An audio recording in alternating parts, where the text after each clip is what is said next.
XRP whales have just moved close to $1 billion worth of XRP, and they did it while the price was falling. Now, that's the purpose of this video, right? We're going to go through, what the wallet data actually shows, which group of holders did the buying, and what that does and doesn't tell us about XRP from here. So, welcome back to the channel, and if you are new here, hi and welcome. My name is Nick. Today, we are in the studio rather than out on the walk, and that's mainly because the weather is so hot outside at the minute, and I don't really want to get burnt. So we're hoping that the weather cools off and I can get back out into the woods and we can do some more walk and talk videos. But until then, we're in the studio. Again, this is going to be a raw, uncut kind of video. There's no editing. It's just going to be me talking to you guys about what's going on. So let's kick things off right at the very beginning here. Right, over roughly 4 months, XRP lost more than 25% of its value.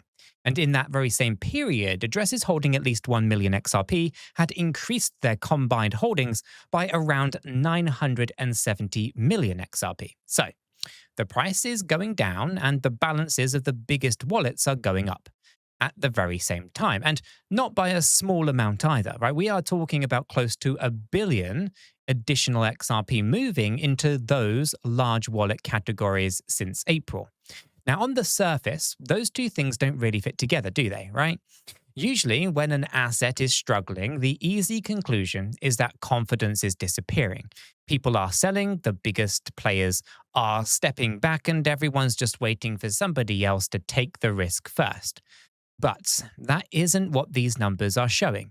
Now, according to data that is cited, by Santiment, addresses holding at least 1 million XRP, they went up from around 49.27 billion XRP on April the 12th to roughly 50.24 billion XRP. So the chart was kind of telling us one story, and the wallets were telling us a different one. And that is the bit that actually I want to unpack here today, because we need to work out whether this is just large holders taking advantage of cheaper XRP, or whether there's actually something more meaningful underneath going on, right? And there's also one particular group of wallets in this data that actually make it a lot more interesting than just the headline numbers would suggest. So let's go and start with what XRP holders could actually see, because the price side of this is the part that everybody kind of already knows, right? See, back in April the 12th, XRP had opened around $1.35. Then we kind of got a recovery, and by mid-May or May 14th, XRP had reached around $1.54. So for a moment, things kind of looked considerably better.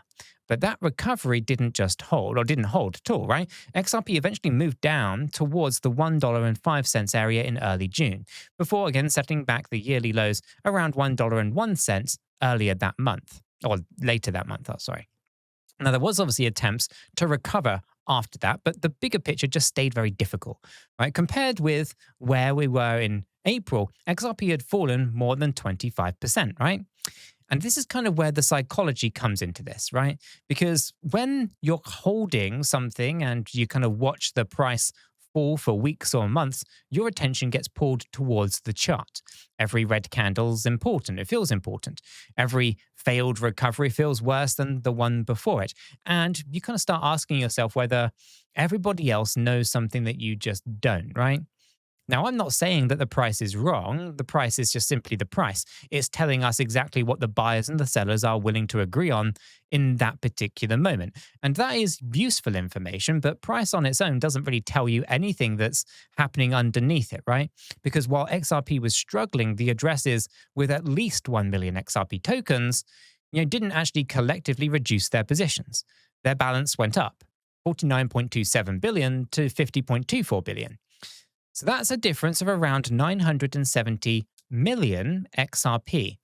And using the kind of value reference in that kind of report, well, we were actually talking about close to $1 billion worth. So we've kind of got that contradiction, right? The emotional signal coming out of the market was weakness, and the large wallet data was showing accumulation, which kind of brings us to the obvious question for you then, right? If XRP dropped more than 25% while you were watching wallets holding millions of XRP carry on accumulating, would that make you more confident buying at the lower prices, or would you still wait for the price itself to confirm that the trend had changed? You can let me know your thoughts in the comments down below, because your answer to that tells us something about how different people can react to exactly the same market. Now, this is the part that really did catch my attention though, and it's the reason that I wanted to do this video, because saying XRP whales bought 970 million XRP is useful, but it's also far too broad, right? What we want to know is where that increase actually came from. And, when you break those addresses down into groups, one category, it does stand out. See, addresses holding between 10 million and 100 million XRP, they increased their combined holdings from around 11.38 billion XRP in mid-April to approximately 12.11 billion XRP. So that is an increase of 730 million XRP. So remember, right, the total increased across all of the millionaire address categories was just 970 million. So that one group, all on its own, was responsible for around 75% of all of the accumulation that we're talking about. 3/4 of it. Now, that's the number that I think deserves a lot more attention than it's actually getting, because suddenly this isn't just a vague story about whales buying XRP anymore. We can actually see where the biggest change happened. Now, the other categories, addresses holding at least 1 billion XRP, they increased their holdings too, going from roughly 25.84 billion XRP to 26.07 billion. So that is another 230 million XRP. And then the 1 million to 10 million group, they added around 140 million. But here is the bit that we just simply can't skip over. Not every category bought, right? Addresses holding between 100 million and 1 billion XRP, they actually reduced their combined balance by around 110 million tokens. And that does matter, because we kind of are left with that little detail out. If we left that detail out, we could just tell ourselves that every single XRP whale was loading on up, right? But we would be turning interesting data into a story that just the data didn't actually support. See, markets are rarely that clean anyway, right? Different holders have different reasons for moving assets around. Somebody might be taking profit, somebody else might be reorganizing their holdings. And some of those addresses, could actually belong to companies, custodians, or exchanges rather than individual investors. So transfers between wallets can change how balances appear, across the categories as well. So, seeing accumulation doesn't automatically mean that we know who the buyer is, and we definitely don't know what the holder is expecting XRP to be worth next month, next year, or 5 years from now.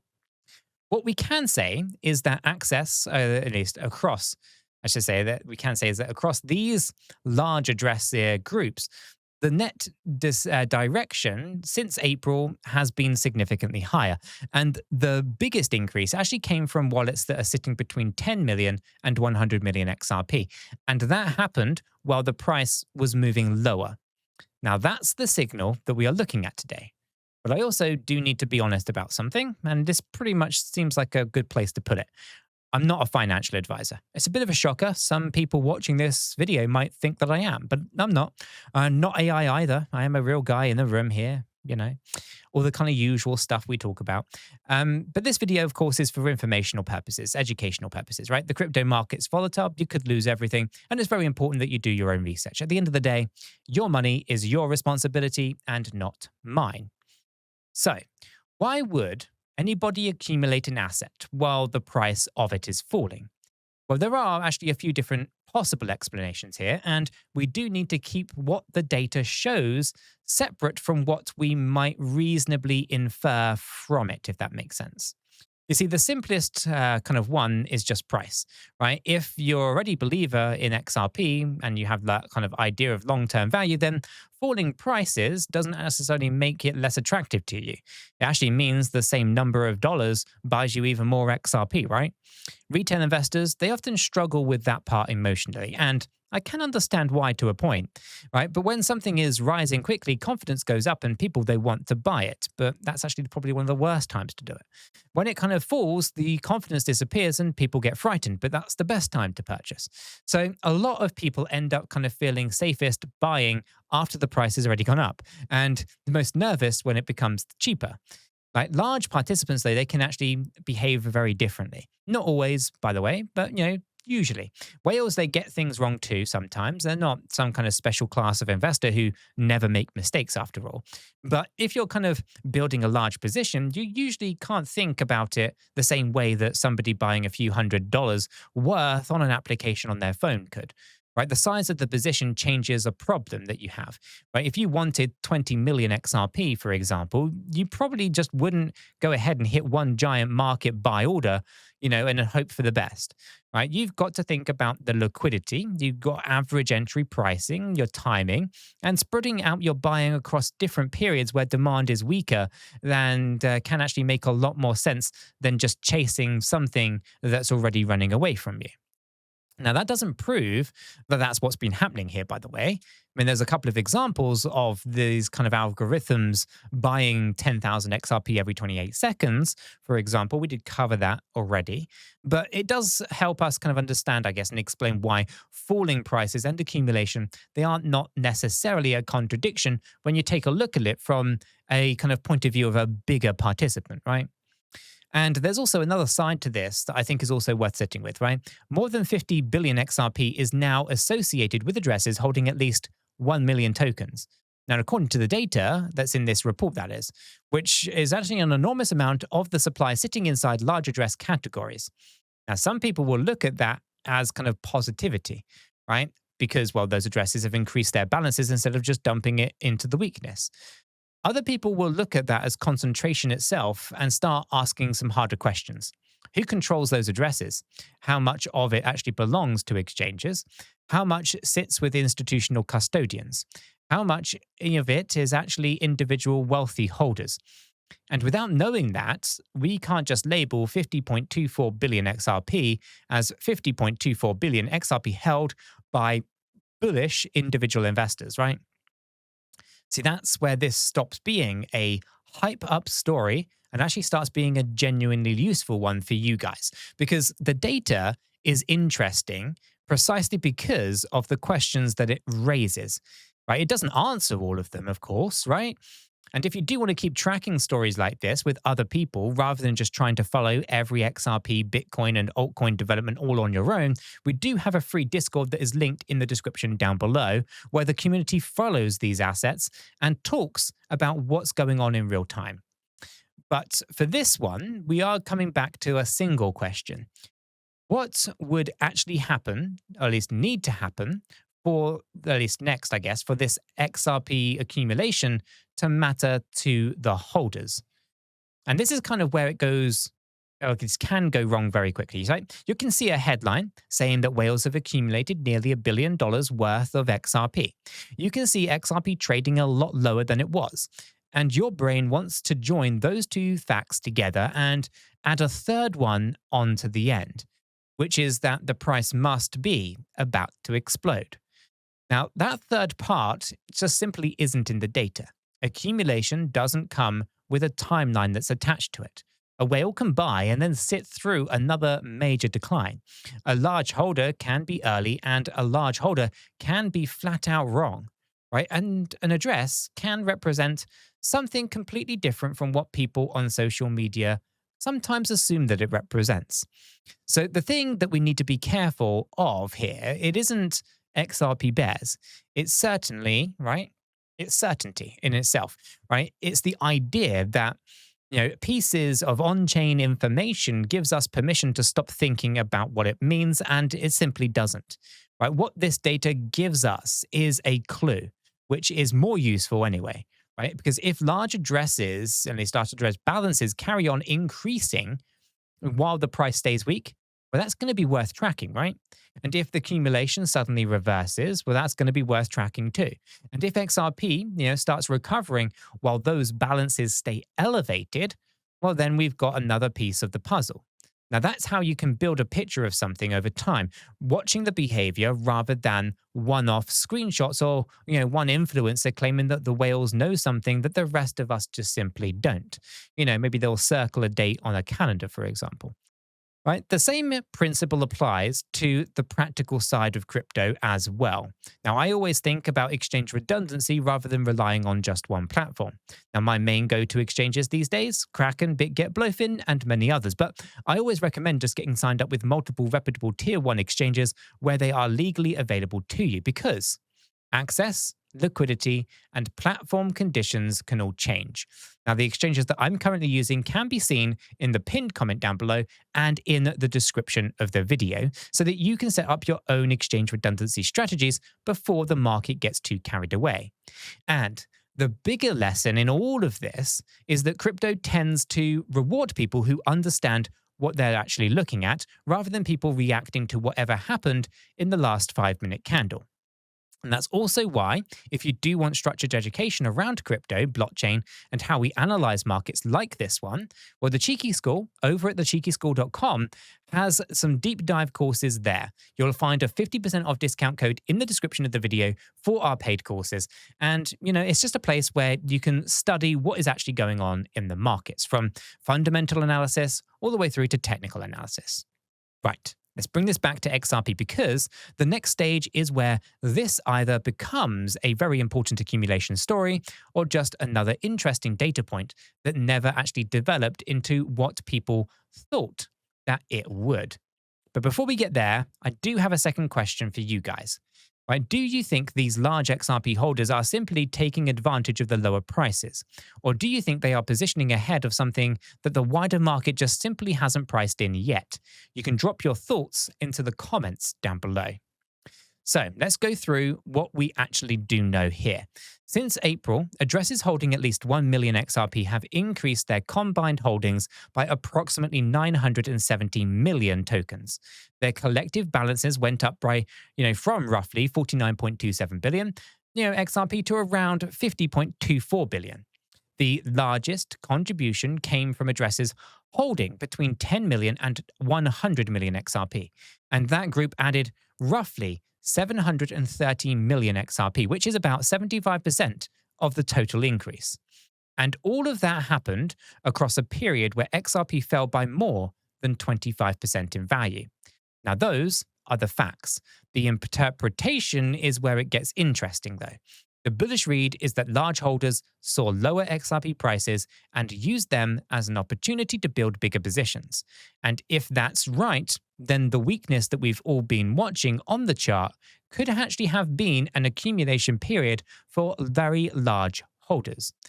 Now, the more cautious read is that we still just don't know enough about the entities behind those addresses, right? To treat every increase as a directional bet on the price, and that's kind of fair as well. I'm not going to dismiss it here. But here is the part that I do keep coming back to. But the moments that kind of feel best in this market are rarely the moments where the best opportunities were created. Right? When prices are rising every day, buying feels easy. And when everybody is optimistic, conviction feels effortless. It's when an asset is struggling and the sentiment gets uncomfortable that your original thesis actually gets tested. And XRP, it has been tested, right? The price has taken a serious hit. Recoveries have struggled, and $1 territory has become, it's back into focus, right? Yet, instead of the combined balance of those millionaire addresses collapsing alongside the price, we've actually gone ahead and watched them rise.